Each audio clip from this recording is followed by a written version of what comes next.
Hello, and welcome back to the Thursday Night Kissaten podcast. Thursday Night Kissaten is a podcast that we talk about Japanese TV shows, movies, books, and other pop cultures. We update weekly every Thursday night around 5 p.m. This podcast is written and hosted by me, Cordelia.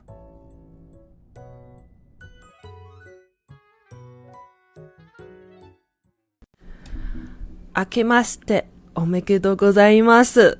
皆さん、Happy New Year, my dear listeners. I hope you all had a fantastic holiday season and welcome back to Thursday Night Kissaten podcast. I'm your host, Cordelia. And I'm excited to kick off the new year with you. Now, let me address something right here before we start this episode. We have had some technical issues, and we had to remake this episode and re-upload it for the third time. Really don't know what happened here. But you know what? I think this is all about the timing, really. And I am sitting here re-recording this episode right after I watched the Kohaku Uta Takase. So I just, let me tell you, I'm in such a good mood, and let's just roll it with this new episode here. For today's episode, we're going to talk about the Japanese television's historical thing that is the Taiga Dorama. Yes, so the grand historical dramas have been a staple of Japanese television for over 6 decades. Performance at the Kohaku is the dream for every Japanese artist. It's a symbol of the success, fame, and all the glories that they got. Then, starting in the Taiga Dorama is the ultimate goal for Japanese actors. Landing a role in one of those epic dramas is many people's career, and it makes their career into gold. So let's reveal what make these shows are so special, and why they have been captured the hearts of millions, and why they're still worth watching even in 2025. And this is your Taiga Dorama 101.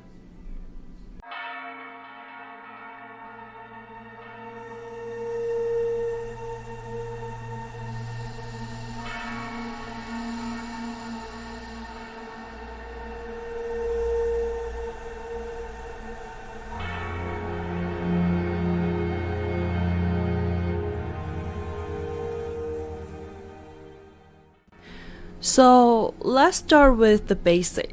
What exactly is a Taiga Dorama? The word Taiga literally means in the Chinese character is big river. It's actually a literary term from the French phrase called, forgive my pronunciation here, Formal Revive, which refers to a series of novels about a family life or the family descent. So the Taiga Dorama are in a way that is fictional TV shows, dramas inspired by historical events and created with both historical accuracy and a bit of the artistic lessons. So all the Taiga Doramas is produced by NHK, which is Japanese national broadcaster. And these are not just average TV shows. Again, as I mentioned, they're massive productions and also often compared to, I don't know whether this is the right way to compare it, it's like the Game of Thrones of Japanese television. Maybe it's not the most accurate, but they're epics, right? And then each series runs for about 50 episodes, airing every Sunday night for the whole year, for the full year. So usually it will start at the I think it's the second or the first Sunday or the second Sunday of January, and all the way to the end of the year in December. And the story explored, all those moments in Japanese history, like from the pharaoh Sengoku era and to the rise of samurai and all the way to the Meiji revolution time period. And then the best part that I think is centered all the legendary figures and then who actually shaped Japan's past and had a huge influence on their modern Japan's identity. Even the blending with those actions, politics, I definitely see there's a lot of politics behind all those Taiga Doramas, and also the very deeply emotional storytelling. And as a part, it can be a history lessons, and part of also sometimes can be very emotional. It can be an emotional roller coaster, I have to say. It depends on who actually wrote it.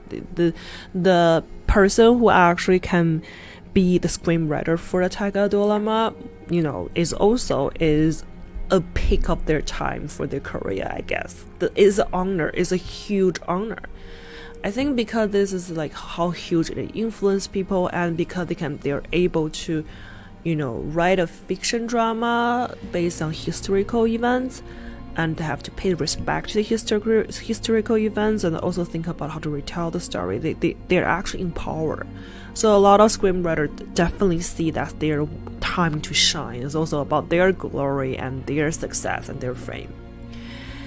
And so talking about that, the first ever Taiga Dorama is Hana no Shogai, which is aired back in 1963 and was focused on Inosuke, who is a key political figure in the Bakumatsu time period, which is the period that I know nothing about it. My grandparents tried to, educate me about that time period, but every single time when I read the books or listen to it, there's all those males with the chomage hairstyle, and I immediately that lost my interest. So if I make any mistake here, please forgive me. I really need to learn this, but I will, when I have more time, I will definitely to study more on my own.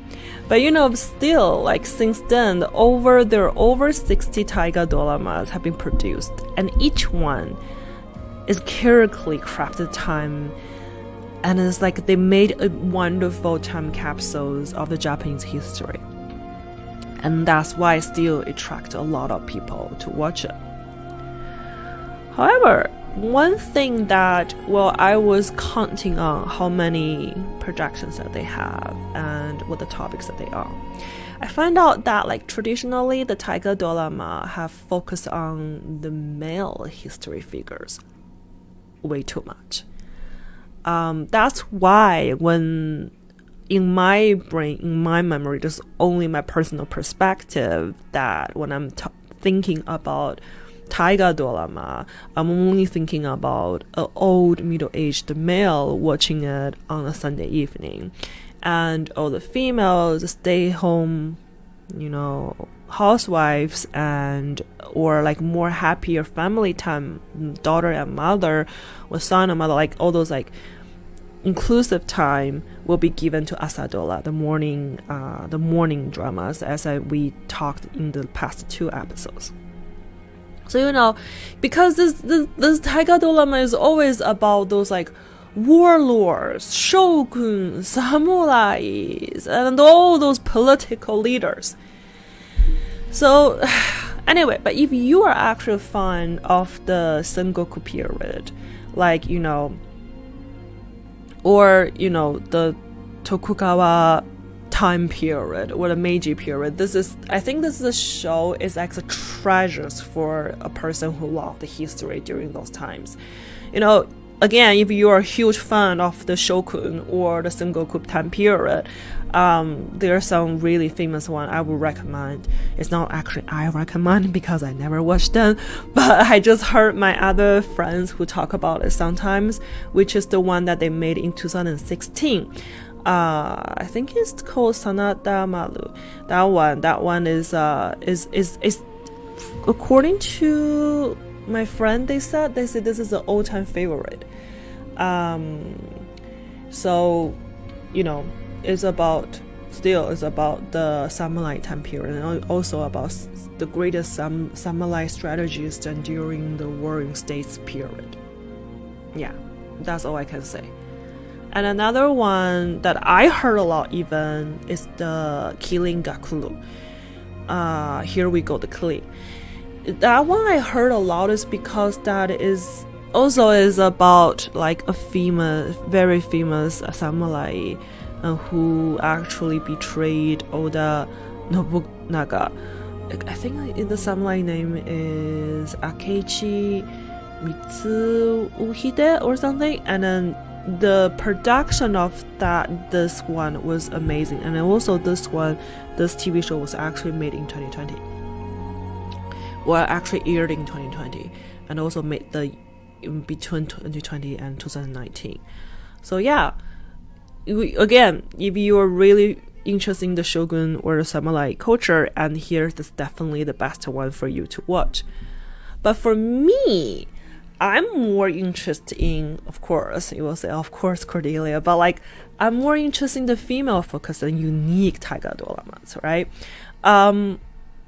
Before introducing my own relationship with the Taiga Dorama, here are some very good female-centered Taigas. There is one that actually I heard a lot, even just by other people that I know, that there is one called The Three Sisters, and it was aired in 1967. It was actually the first Taiga Dorama focused on female characters, but the thing is that they're not historical figures; they're actually fictional figures. And but still, it's kind of groundbreaking for the time. I think 1960s, right? It was still that was very early on.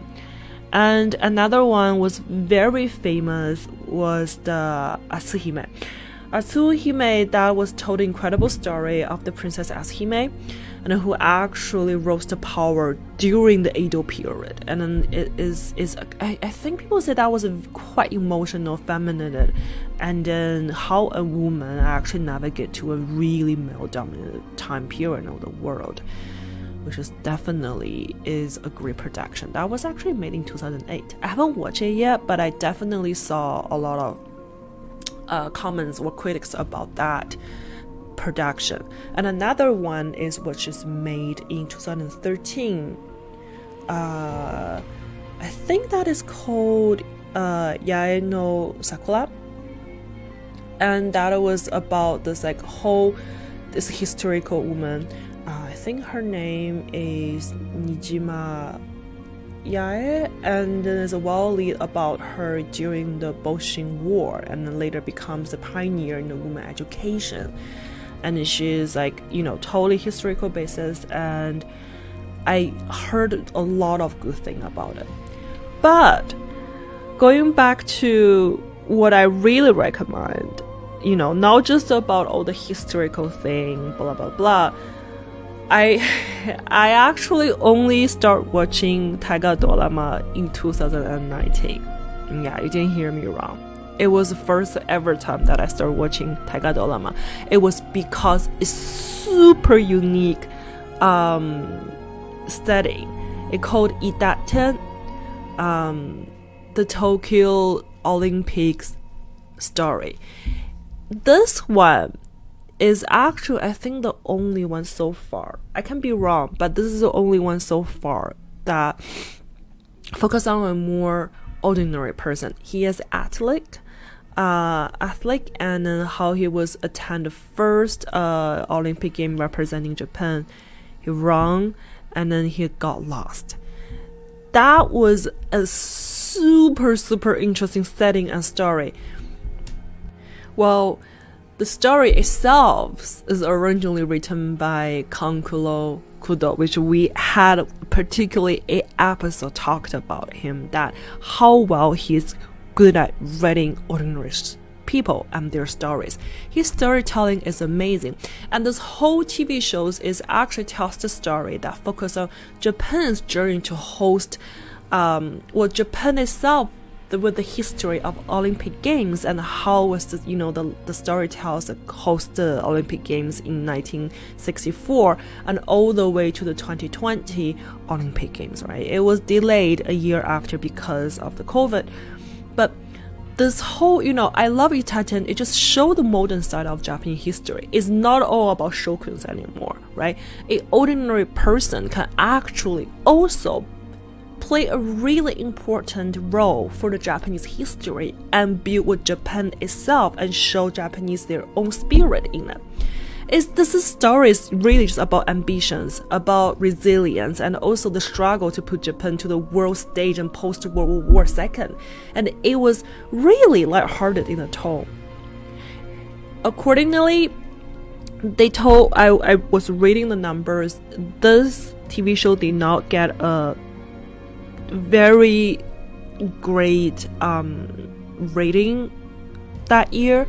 But so far, compared to all the other productions, Idaten is really my favorite. And there is the Hikaru Kimi, which is just a wrap up last year, December 2024.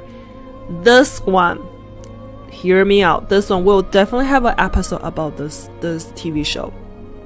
It's about the writer of the Kenji The Tale of Kenji.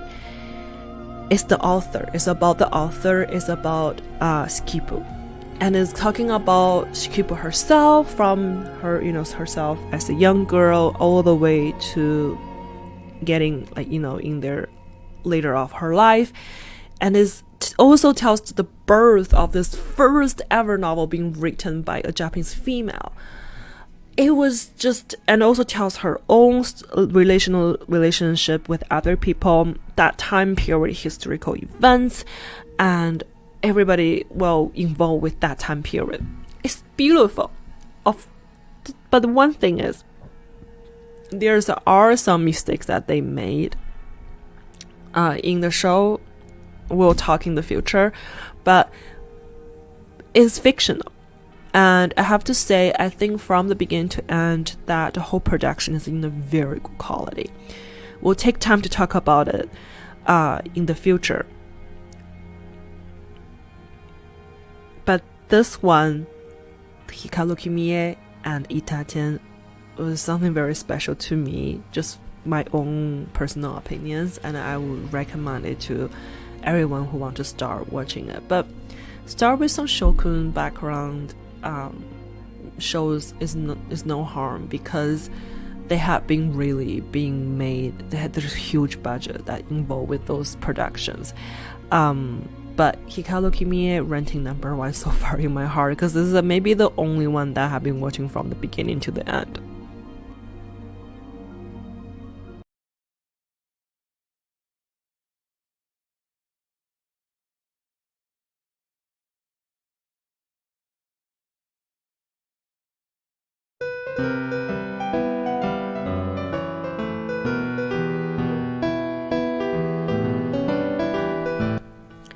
So again, who, you may question who are the audience? As I mentioned a little bit, that I think the audience, just me, right? Or traditionally, I think the Taiga Doramas was really beloved by the older generations. Grandparents. My grandparents was a huge fan of the Taiga. My dad also, because of the history part. And it's just people who grew up with the love of the Japanese history. And this is most a Sunday routine for some families. Of course, my families are as well. And here's the thing. But the new things that I found out, even I started watching it, so I think the younger audience are tuning into it as well. Especially when Taiga features the popular actors, the modern storytelling technique, which is showed in the Idaten. And plus, for those who are outside Japan, Taiga Dorama, I think is a fantastic way to learn of Japanese history. But however, remember, it still is fictional. It's not 100% follow the historical true accuracy. It's just there definitely artistic value in it. But it's definitely a way to feel, this way to immerse ourselves into with the Japanese history. A good introduction. It's not like a big giant book you need to read, but it's actually a motion picture and for someone to understand it. But however, Taiga Dorama, has been around for over 60 years now, and it's been also faced a lot of challenges, I have to say. Even though I just started watching it, but I definitely know, you might heard, the news is everywhere that the recent years the ratings have dropped so much. It's not just Taiga Dorama. I think the whole Japanese, every podcast company, TV channels are facing the same issues, that because of Netflix, because of online streamings. So AHK has to make it more interesting. They have to make some, let's say, creative choices to adopt the whole situation. So for example, they have been start casting a lot of the idols or the girl and boy bands members, and to draw in the younger viewers.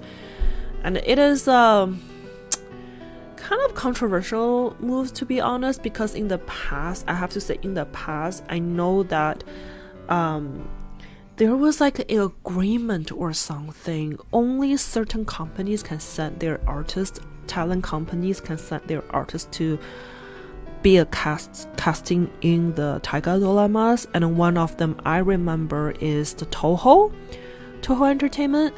And or I forgot which company, but they keep sending the kabuki actors, casting in the Taiga Doramas. I think it had been a really big deal somehow. But recent years they start adopting more. They want to, because not everyone go to watch kabuki and they don't know who those people are. So the NHK has to draw a lot of idols into, to draw the younger viewers. I started watching it is not because of the idols. I think I started watching it because of Idaten, because of the screenwriter. Yes, but also screenwriters, he still write for a lot of younger generations, ordinary people, to be honest.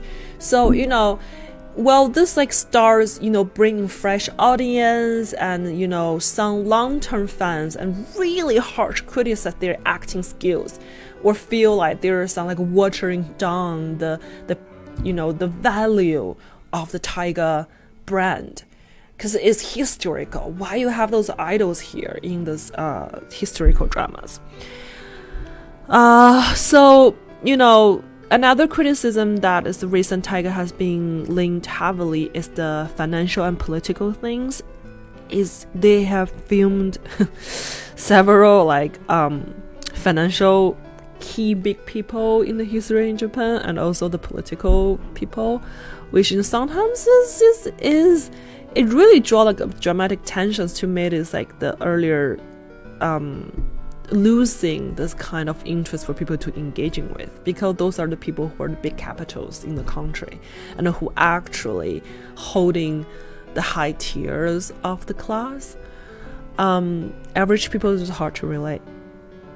And at one point that there was even a talk of Taiga need to be retired from the TV AHK channel, and then just simply saying that people suggesting and urging NHK to stop making all those things altogether. But I think NHK wasn't about to give up. I don't think so, because you can see all the changes that they're making, and also all the effort that they're putting in, and especially how much more money they're actually putting for the budget for one production. And they have made changes, right? They have made changes and experimental with the fresh storytelling approach, and have tried to appeal to both older and younger generations. And to be very honest, I think it's paid off, because I started watching Taiga Dorama. I don't think it's because I'm getting old, maybe, or I've started interesting more the Shokun, whatever. No, I'm not, but I think if I this is very egotistic to say, but I feel if I actually start watching it, there's definitely some values there, especially when they're put more focus on ordinary people and also the female historical figures, that's really where I start pay my interest into this whole, productions. Maybe they target someone like me, right? Who knows, right? But still, like, there's maybe you still questioning like okay, but still, why Taiga Doramas is so iconic? Well, I think here, first of all, Taiga Productions, I think is still like, besides Asadora, well, I think Asadora weighted more, like heavier in my heart. But we all know that this Taiga Dorama is actually the NHK's like crown jewels, really. NHK goes all out and all those on those productions, and especially the huge budgets and top tier actors, gorgeous sightings, and the costume that like just make you feel like you're stepping back in time. And they use a lot of time and energy to do the promotion. But and then second is about their educational. We have to know that NHK is the national podcasting, so there are definitely some political reason behind it, why they're choosing this, topics on this year to talk about it, mid this production. Also, all the other like programs are following around this TV show. There's some, it's like a national movement. It's, for example, last year, because of Hikaru Kimi, I actually visit Kyoto like 2 times, just because that I want to be there, and then I watch the drama and I want to immerse myself more into the storyline. It's actually, I think there's a lot of people doing the same thing because of this TV show. So there is actually a educational and a motivation for people to get to know this part of history more. And I think lastly is about these annual traditions. People are still, even though they're not watching it, I have to be so honest with you, like, even though I didn't watch all the other Taiga Doramas, but every year I care about what topic they're making, like which historical event they're going to involve, and who is the actor and the crew going to be casting in the production. I care because this is annual traditions. Why I'm caring so much, I don't know. I just care. It's funny that we just care about it so much. And maybe just like a royal family scandals, like you don't really care about royal families, British royal families, but you do want to know like their news.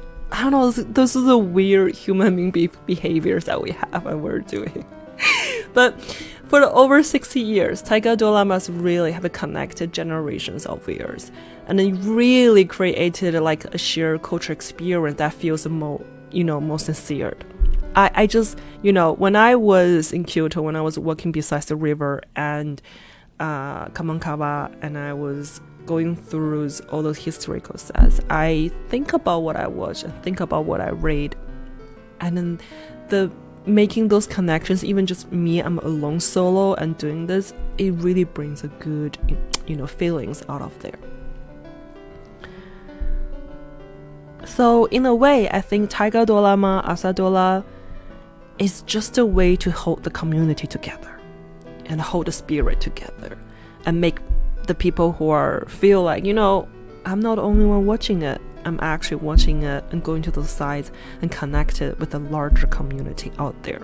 We don't need to know each other, but we're there to enjoy the same thing.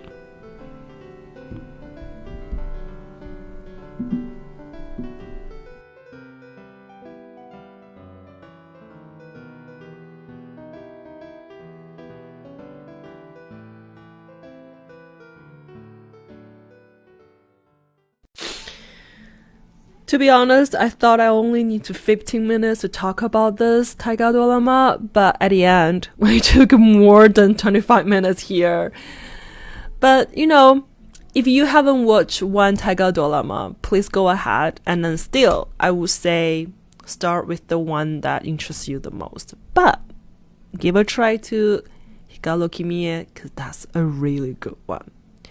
This year, the Taiga Dorama is about the most famous Japanese bookseller story, which is the bookseller still have their bookshop named after him. べらぼつたちゅ映画の夢話. So, from the literary icon, the writer, the author of Kenji Monogatari, and all the way we moved to a bookseller, which is, for me, is a feast. I started watching it last weekend, and then I couldn't stop it, and I'm still rewatching the first episode today, which is amazing. Anyway, thank you for tuning into the Thursday Night Kissaten, and don't forget to subscribe and share this episode with a friend, or let us know what you think and what you actually want to hear and what you're excited about. Until the next time, stay curious and stay cozy in this cold winter, and I will talk to you soon at the next Thursday Night Kissaten. Good night.